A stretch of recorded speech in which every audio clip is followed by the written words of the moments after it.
आप सभी को नमस्कार। मैं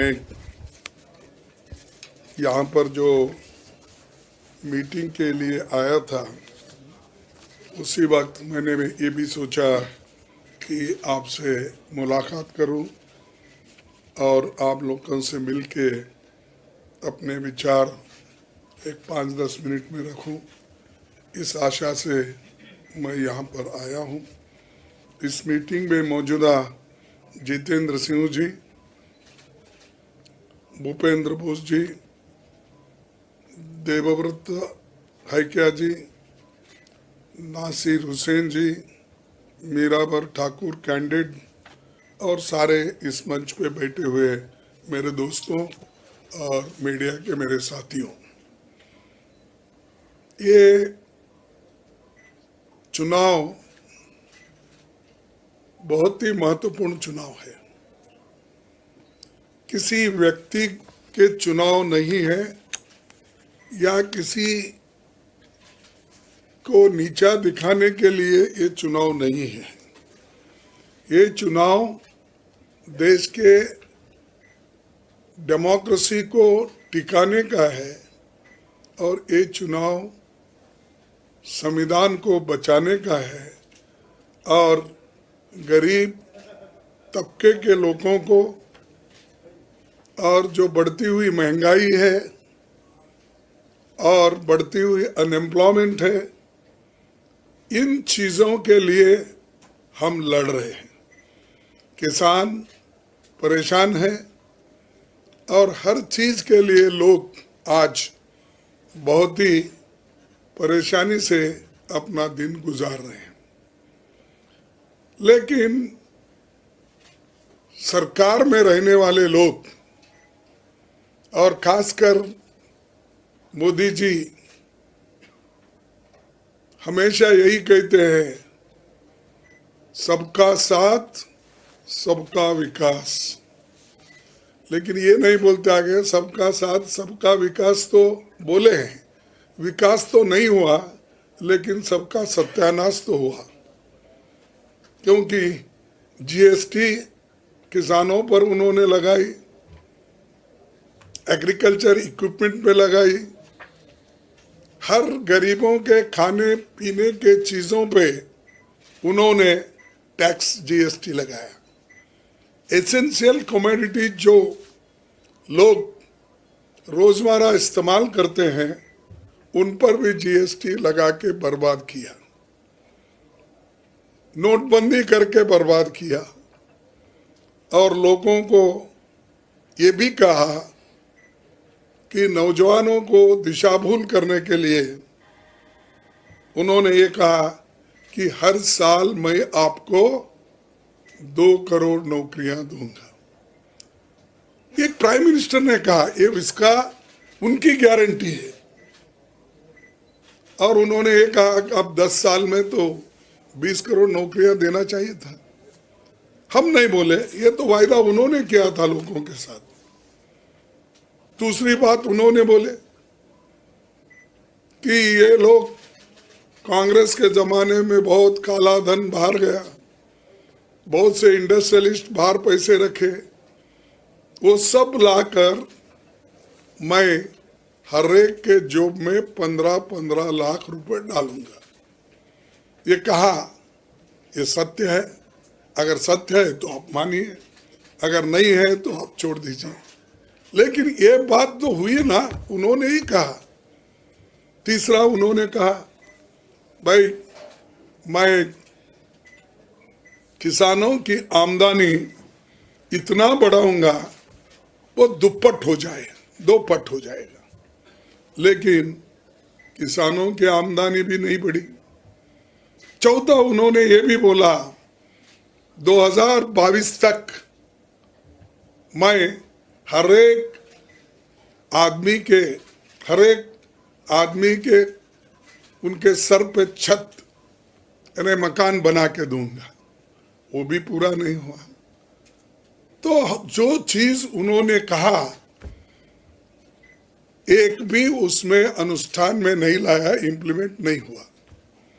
फिर भी बोलते हैं मोदी जी बहुत कुछ काम किए, देश के लिए बहुत कुछ बढ़ाए, ये वो बातें बोलते हैं। मैं ज़्यादा बोलने नहीं जाता क्योंकि ये देश को आज़ाद कराने वाले लोग कांग्रेस के हैं, और कभी बीजेपी इस देश के आज़ादी के लिए लड़ी नहीं, और इस देश के डेवलपमेंट के लिए कभी नहीं लड़ी। लेकिन फिर भी इस देश को बनाने में हम लोग हैं तो पैट्रियोटिज्म की बात बहुत करते हैं। पैट्रियोटिज्म की बात इतनी करती है कि नेहरू भी उनके सामने कुछ नहीं है, इंदिरा गांधी जी भी कुछ नहीं है, और लाल बहादुर शास्त्री जी भी उनके सामने कुछ नहीं है। सब कुछ है मोदी। उन्होंने ये भी सोचा कि 2014 के बाद ही इस देश को आज़ादी मिली, इससे पहले देश आज़ाद नहीं था। ये क्योंकि उनके बातों से ऐसा लगता है, और मुझे दुख इस बात का होता है कि जो लोग कांग्रेस में फले फूले लीडरशिप बना लिए, वो लोग भी वही कहते हैं, अरे भाई इतना बुरा कांग्रेस था तो अपनी जिंदगी के 30 साल 20 साल 25 साल 40 साल क्यों घुमाया अननेसेसरली। उसी वक्त अगर जाते आप तो बहुत अच्छा था। लेकिन वो लोग भी, उनको भी क्या हो गया मुझे मालूम नहीं, लेकिन वो लोग भी आज इंदिरा गांधी जी को, सोनिया गांधी जी को, राहुल गांधी जी को क्रिटिसाइज करते फिरते हैं। ठीक है, मैं उसमें जाना नहीं चाहता। मैं सिर्फ हमारी जो लड़ाई है वो देश को संविधान बचाने का, देश के जमहूरियत को, लोकतंत्र को बचाने का, एम्प्लॉयमेंट दिलाने का, महंगाई को कम करने का, इसके लिए हम लड़ रहे हैं। और हमने जो 5 न्याय देने का वायदा इस मैनिफेस्टो से हमने किया है, इसमें 5 न्याय और 25 गारंटी हमने वायदा किया है, ये जरूर निभाएंगे। एक तो आपको मालूम है, युवा न्याय, नारी न्याय, किसान न्याय, मजदूरों के लिए श्रमिक न्याय, और जनगणना करके पिछड़ा हुआ वर्ग को और जाति जनगणना से हम लोगों को एक पॉलिसी बना के उनके फायदे के लिए कुछ काम करेंगे। तो ये हमारे बहुत से चीज़ें हैं, और इसलिए हम एक तरफ तो न्याय की बात कर रहे हैं, एक तरफ न्याय के साथ गारंटी की बात कर रहे हैं, और दूसरे तरफ जो लोग, इनको गरीबों को न्याय नहीं मिलना, इसके लिए जो हमारा विरोध कर रहे हैं, उनको हम जो आने वाले चुनाव में बताएंगे, और ज़रूर बीजेपी को और बीजेपी सरकार को हम सत्ता से आने में रोकेंगे। ये हमारा मकसद है। इसलिए दोस्तों, आप तमाम को मैं धन्यवाद देता हूँ। आपने यहाँ पर आया है, हमारी बात सुनी है, तो इसलिए मैं और कुछ ज़्यादा बोलना नहीं चाहता। मेरा एक मीटिंग है, अगर आप कुछ पूछना चाहते हैं, मेरी अल्प बुद्धि से मैं आपको रिप्लाई दूंगा कि मैं बहुत विद्वान हूँ, वो हूँ, ब्रह्मज्ञान है मेरे पास, ऐसा कभी नहीं समझता। मैं सीखने की आदत रखता हूँ। मैं 53 साल से एक ही पार्टी में हूँ, और 53 साल में मैं कम से कम 12 इलेक्शन में 11 इलेक्शन मैंने जीती है। एक इलेक्शन 2019 का गया, किस वजह से गया बहाना बोलना नहीं चाहता हूँ, जो गया गया। अब लाने के लिए हम पूरी कोशिश कर रहे हैं, और उसके साथ ही मैं अपने बातों को समाप्त करता हूँ, और आपसे अगर 1-2 क्वेश्चन कुछ पूछना है तो आप बोलिए।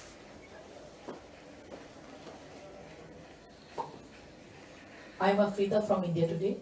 My question to you is, since yesterday there is a controversy going on after your statement regarding to PM Modi to read the Congress manifesto.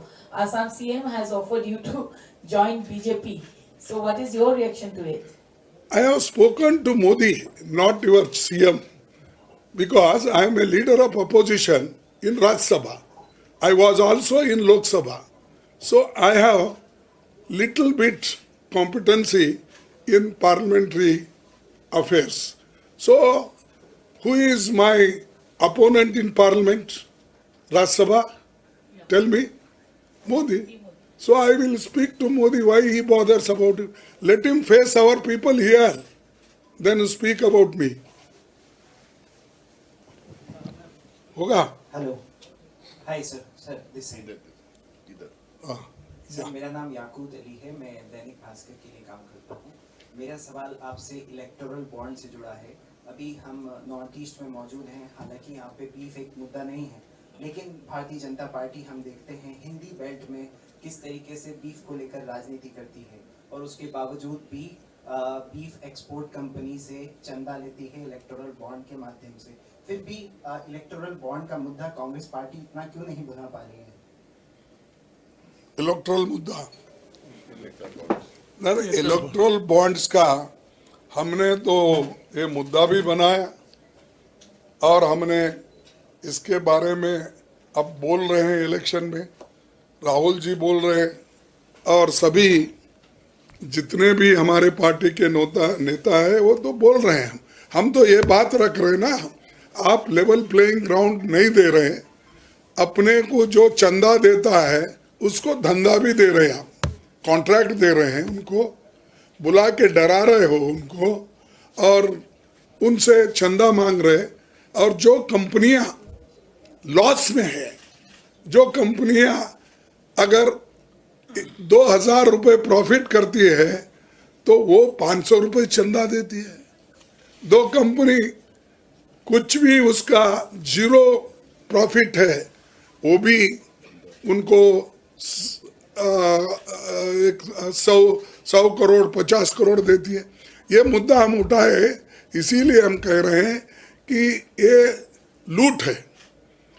एक इलेक्टोरल बॉन्ड के नाम से ट्रांसपेरेंसी रहेगी, समझकर आपने जो बोला है वो तो एक लूट है। एक तरह से बुला बुला के आप उनको चंदा पूछ रहे हो, डरा रहे हो। अगर कोई चंदा नहीं देता उसको पिछले के आंकड़े दिखाकर ये देखो आपने ऐसा किया वैसा किया, अगर नहीं देंगे आप अंदर डालेंगे। ऐसा ही करके उन्होंने एमएलएस को किया। 444 एमएलएस बीजेपी में गए, वो तृणमूल के हो सकते हैं, कांग्रेस के हो सकते हैं, बीआरएस के हो सकते हैं, अलग अलग पार्टियों के लोगों को अब तक उन्होंने 444 लोगों को लिया है। क्या वो सब पवित्र है, सब हरिश्चंद्र है? लोगों को बोलते हैं आप भ्रष्ट, लोगों को मैं जेल में डालूंगा। अरे उनको तो भ्रष्ट लोगों को तो आप अपने गोद में बिठा रहे और हमारे पास जिसको भ्रष्ट बोल रहे हैं आप उनको लेकर आप राज्यसभा मेंबर बना रहे। हमारे चीफ मिनिस्टर को लेकर अपने राज्यसभा मेंबर बना के भेज रहे, कोई एमएलए को लेके मिनिस्टर बना रहे और तोड़ फोड़ करके अब जो महाराष्ट्र में बना चीफ मिनिस्टर वो क्या इनके पार्टी का था, बीजेपी का, उसको चीफ मिनिस्टर बनाए आप। तो ऐसे बहुत है और वो लोग बहुत बड़े इससे बात करते हैं कि हमने ट्रांसपेरेंसी के लिए ये इलेक्शन बॉन्ड निकाला और ये भी वो बोल रहे हैं कि देखिए ये जो इलेक्टोरल बॉन्ड चले जाएगा तो पछताएंगे आप, दूसरों को भी वार्निंग कर रहे हैं।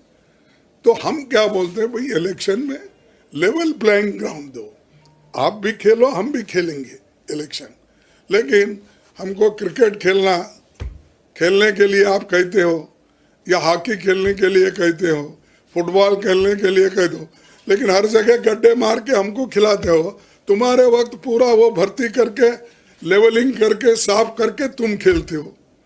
तो इसलिए हम उस मुद्दे को उठाए हैं और जरूर इस पे हम लड़ेंगे, क्योंकि ये अपने चॉइस के अनुसार डरा डरा के चंदा उठा रहे हैं, धंधा भी दे रहे हैं उनको, जो ज्यादा से चंदा दिया उनको ज्यादा कॉन्ट्रैक्ट। तो ये हम तो लड़ रहे हैं।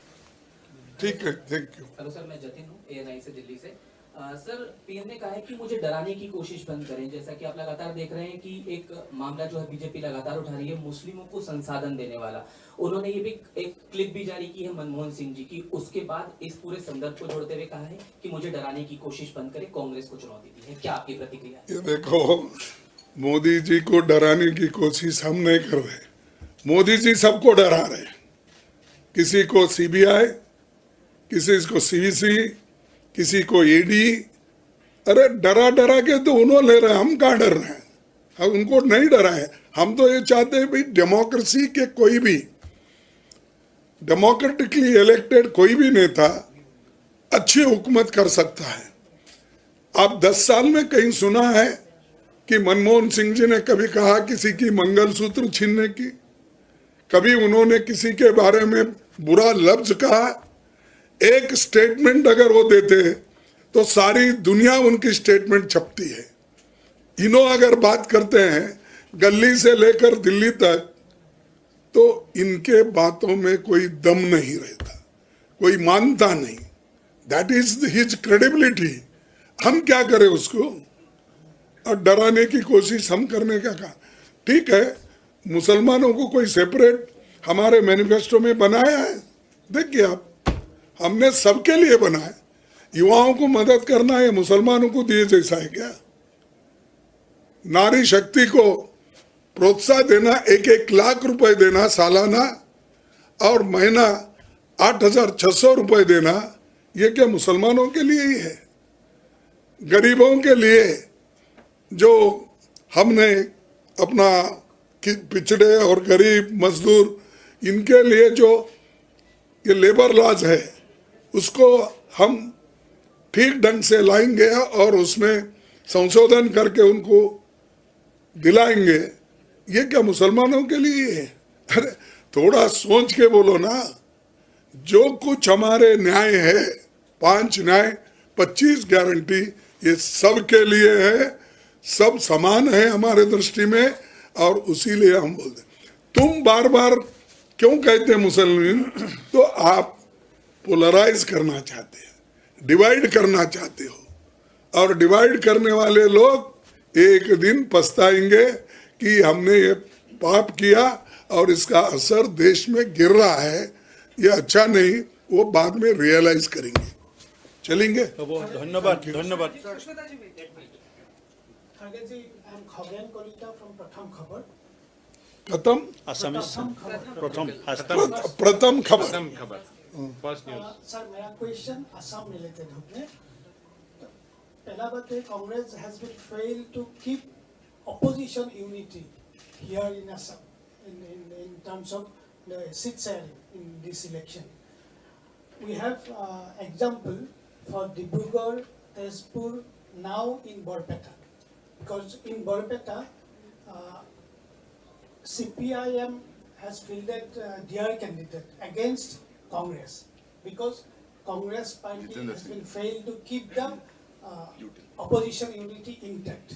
What is your reaction? Okay, What are the reasons for that? it is related to Assam, and I asked my CLP leader, PCC president, to explain it. लंबा मत करो, शॉर्ट आएंगे, ये होने के बाद आएंगे। रायबरेली आएंगे, अमेठी आएंगे, और कोई बचा है तो देखेंगे। हाँ चलो। CPM ने जो बोरपेटा में कैंडिडेट बनाया मनोरंजन तालुकदार जी, उसको कांग्रेस ने ही, जितेंद्र सिंह जी प्रभारी था, हमने MLA में इसको कांग्रेस ने ही मदद किया, हमारा मदद से वो MLA बना, और he is the only single MLA in Assam assembly. तो हमारा राय क्या था कि Assam assembly should not be minus CPM। वो MP लड़ता तो असेंबली खाली हो जाता, तो इसीलिए हमने CPM को बोला था कि आपका एक ही MLA, दूसरा कैंडिडेट देगा तो बहुत अलग है। जो सिंगल एमएलए है उसको आप असेंबली खाली करना क्यों चाहते हैं? और आम आदमी पार्टी के बारे में कोई हमारा वोट डिवीजन नहीं हुआ। जितेंद्र सिंह सर को पूरा मालूम है। वो हमारा जो लुरिन गोगोई जी कैंडिडेट है, वो आज में बोलना पड़ेगा, वो खुद बोलो सर, बोलो। वो खुद चाहता था कि आम आदमी पार्टी का जो मनोज जानवर जी कैंडिडेट है वो लड़ना चाहिए डिब्रूगढ़ में। जितेंद्र सिंह जी ने दिल्ली में बात करके आम आदमी पार्टी को मना लिया था। लुरिन गोगोई जी ने खुद बोला कि no he should not withdraw. वो जितेंद्र सिंह जी को मालूम है, मैं भूल दिया आज। आप लोग ने पूछा। Two more questions. Only to the Honorable Congress President. Pardon? Sir, no, Sushmita. Mr. Khage, this is Sushmita from PTI.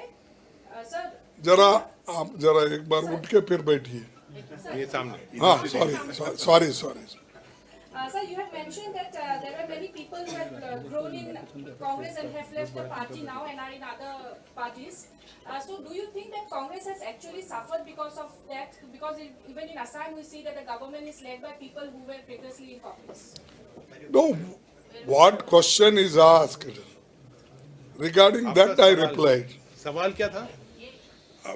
People, see, I said, and you also know, many people have become Rajya Sabha members, chief ministers.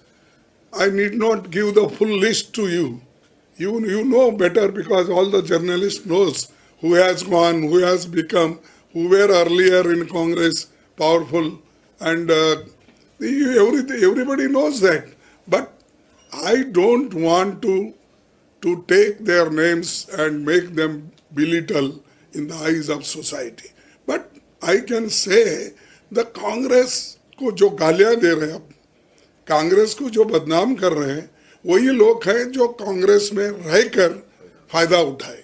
तो इसलिए मैंने कहा मैं किसी एक व्यक्ति के बारे में नहीं कहना चाहता हूँ। Yes, sir, my question was No whether cross Congress has questions, lost. Sushmita, please. No, he please, sir, you No, देखो, you see, वो लोग जाने से कोई फर्क पड़ने वाला नहीं है। You've responded. One more No, question. no, एक मिनट, न कोई फर्क पड़ने वाला नहीं है। ऐसा है कि ये हमारी पार्टी एक बहती गंगा है, पानी आते जाता है, जाता है, फिर भी पानी उसमें रहता है। तो इसीलिए 139 साल का पार्टी है, किसी एक व्यक्ति पे डिपेंड होता है या कई व्यक्तियों पे डिपेंड होता है? अरे इसका तो बहुत बड़ा इतिहास है, देश को आज़ादी दिलाने में इसका इतिहास है और देश में जमहूरियत को टिकाने का इसका इतिहास है और देश में संविधान बनाकर सबको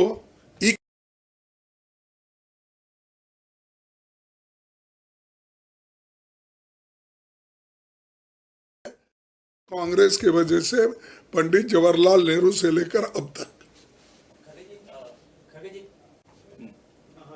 पूछिए। I'm Ratndeep from NDTV. BJP is always, campaigning that Rahul Gandhi ji will now move his contested Wayanad. अब वो एक बार अमेठी से वायनाड गए, वायनाड से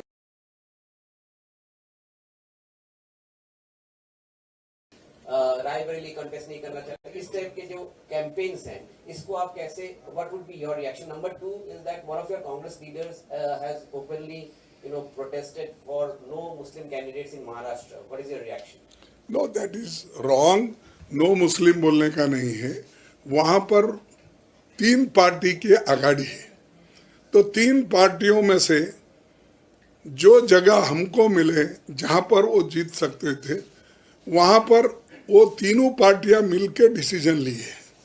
तो उसमें किसी को हम डिनाई किए, किसी को अलग। अब उनको कंपेंसेट, राज्यसभा है, दूसरे है, अब बहुत से एमएलए सीट भी आने वाले, उसमें वो करेंगे। हम कोई दिक्कत हमारी नहीं है। वो एक आधा मिसअंडरस्टैंडिंग होता है, वो बहुत ही अच्छा वर्कर भी है, लड़ने वाला है, मुझे मालूम है। जिसकी बात आप कर रहे हैं वो उसको आगे हम देखा जाएगा, क्योंकि उसको भी लोग पूछते हैं कि तुमको क्यों नहीं मिला। तो उसका हमने 3 पार्टियां मिलके जब आघाड़ी बनाते हैं तो वो देखकर ही कैंडिडेट को भी सेटल करना पड़ता है। हो सकता है नेक्स्ट उनको देखा जाएगा उनके बारे में। एक हाँ वायनाड वाला राहुल जी का वायनाड So one question. एक मिनट One question. ठीक है, वही क्वेश्चन मैं बोलूंगा। देखो वायनाड में वहां पर की लोगों की डिमांड थी, लोग पूछे, वो गए। जनता कहाँ पूछती है वहाँ लीडर जाते रहता है। अब एक बार कितने बार वाजपेयी साहब बदले कॉन्स्टिट्यूंसी मालूम है? कितने बार आडवाणी साहब ने बदले मालूम है? तो ये देखो दूसरों के तरफ ही उंगली करना, पहले तो तुम एक उंगली मैं आपके तरफ कर रहा हूँ लेकिन 4 उंगली मेरे तरफ है। तो पहले जो वो लोग ऐसी चीजें किए, हम यहाँ पर लोगों के डिमांड के वजह से वहां भेजे। अब आगे की बात है, थोड़े दिन ठहरो और रायबरेली और अमेठी में कौन से कैंडिडेट आएंगे, क्योंकि मेरे को तो साइन करके भेजना पड़ता ना, तो मैं देख के ही मैं आपको बोलूंगा ये कैंडिडेट हमारा है तो डाल रहे हैं। रायबरेली और अमेठी में क्या सोच रहे हैं आप लोग? ये तो हो गया, जवाब दे दिए। इसका बोला सर रॉबर्ट वाड्रा के बारे में कुछ जवाब दे दिए बेटे। नहीं जो कैंडिडेट हमारा आने वाला है, वो आपको पता बी फॉर मैं साइन करता हूँ, ए फॉर मैं साइन करता हूँ, उस वक्त हमारी जो इलेक्शन कमेटी है उसमें तय होता है, उसका हमने गैजेट नोटिफिकेशन निकालेंगे। अगर है तो अध्यक्ष को आने के बाद साहब को एक कॉपी भेजो। Thank you.